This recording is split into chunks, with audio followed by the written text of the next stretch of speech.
Tyler's brand is designed and made for Tyler.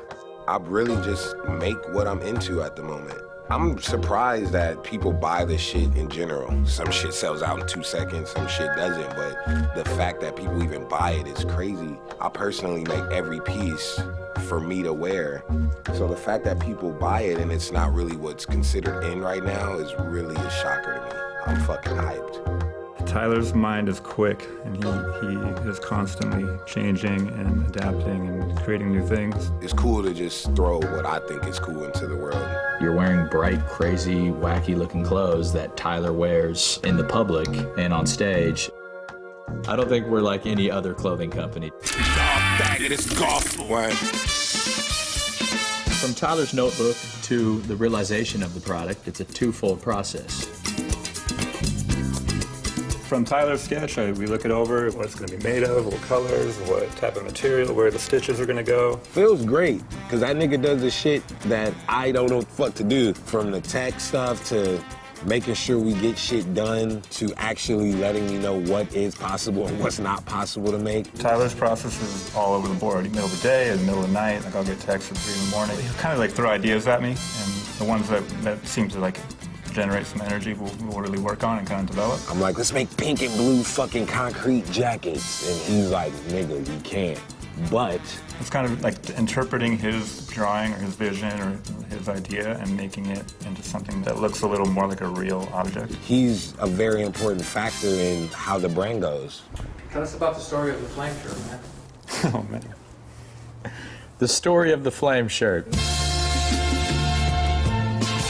So I drew this shirt up, right? We didn't have it made or nothing, and I told this nigga Brad, like, yo, this is the shirt that I want to make. He's so excited and he's jumping up and down about it. Thinks he has the next greatest thing in fashion. Dude, that's the ugliest shirt I've ever seen in my life. I've seen one of those at 7-Eleven, I'm sure, on the road. Nah, this is a sick-ass shirt. Like, you're tripping. I didn't think the shirt was gonna do well. No one's gonna buy that fucking shirt. I wanted to just sample it and make one shirt for Tyler and not go to retail with it. I bet you that this shirt will sell out as soon as it goes up.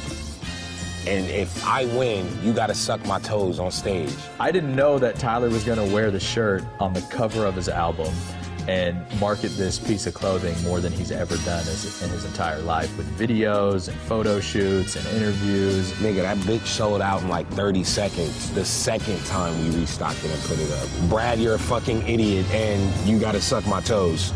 I'll do it behind closed doors, but I'm not doing it for the public eye. It could take like 3 to 4 weeks if it's cut and sew to like get a sample. I usually print custom stuff with a bunch of colors and things like that. I might pick a weird material like nylon, maybe silk or something crazy. We're here in Gardena at Tyler's Cut and Sew Factory. Tyler will kind of concept an idea and then he'll sit down with me and we bring the illustration into a fabric where we'll roll print it or knit it and customize it, you know, from the beginning to the end. So this is a paper pattern of a polo shirt that he's doing. This is run on a PK with a roll print checker, and then we do custom knit collars and cuffs. So something like that has like 8 steps before you even get to here to put it together. So we can move down to the cutting table, and this is where you'll ply out the fabric. So depending on how many pieces we make for each of the styles, we ply it, we roll out say 30 plies, and you'll get 30 pieces of size small. For every 30 plies, then we have to keep plying out till we get to 200, 300, etc. So you want to get it super smooth. And then this is our digital pattern. And what you see here is like a body and some sleeves. Right after cutting, you take the cut pieces and you send them to the printer.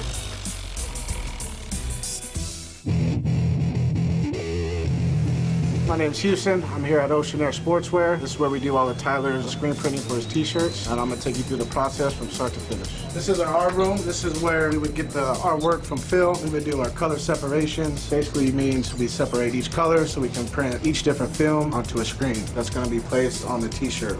Now we're gonna enter the screen room. This is where the film is going to get registered and get placed on the actual screen. So based off the artwork, this is the pink color that's gonna be seen on the t-shirt later on. But this is just one screen, one color of the actual t-shirt. Now we're gonna take it to the actual burning station. We have the screens with the film still inside of it. We're gonna shine an extremely bright light, and whatever's black on the film is gonna transfer onto the screen. We put an emulsion onto the actual screen to block any holes that might have happened from the actual burning of the screen. That way nothing leaks through the screen onto the actual shirt that doesn't need to be there. Once this is dried, we're ready to take it to the production and get it on the machine. So now we're at the actual production section. This is actually the final step. We are loading the shirts on to the pallets, and then they're actually gonna get the hits of each color. Every dark piece of garment needs a base, meaning it's a white base, which is gonna allow all the bright colors to actually pop out and be fresh on the actual t-shirt. Each one of the screens that we shot earlier have been placed and registered onto this machine, and now we have an automatic press where these gentlemen just load up the t-shirts, push a button, and it just goes on from there. And once it's done, we take it to the dryer, so all the ink will set inside the t-shirt and get it the nice bright colors that it needs. And we'll fold it, pack it, and get ready to ship. Shooting the lookbooks, low-key my favorite part of the whole process. I've been working with Julian Berman for like 7 years. I love his photography.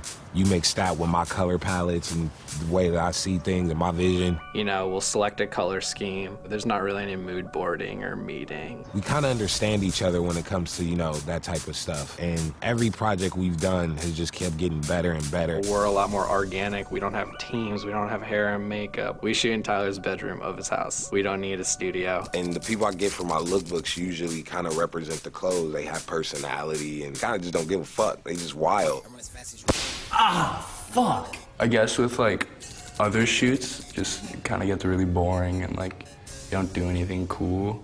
But it was cool with Tyler because everybody was just kind of like joking around and stuff. The fact that Tyler's like at home and like in his own world, it feels like it's easier to be more productive. What sucks shooting with me and Julian Berman? The worst thing about the shoot was that Tyler kept calling me fuckboy.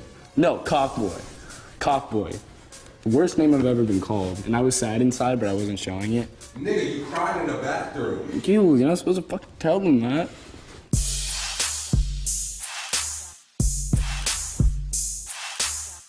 The brand is a lifestyle brand, and I think in the next 2 years expand to different areas. But more importantly, I think we're gonna get into the high fashion world. Tyler, as of late, has really been diving into making women's clothing, handbags, jewelry, and the brand being Tyler's brand, he lives and breathes it. What he's into at the time is what the brand is.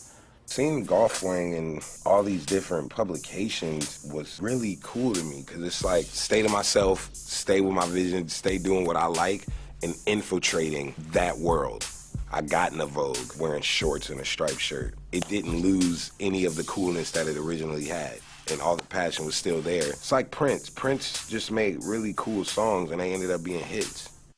Always make what you would wear and make people believe it.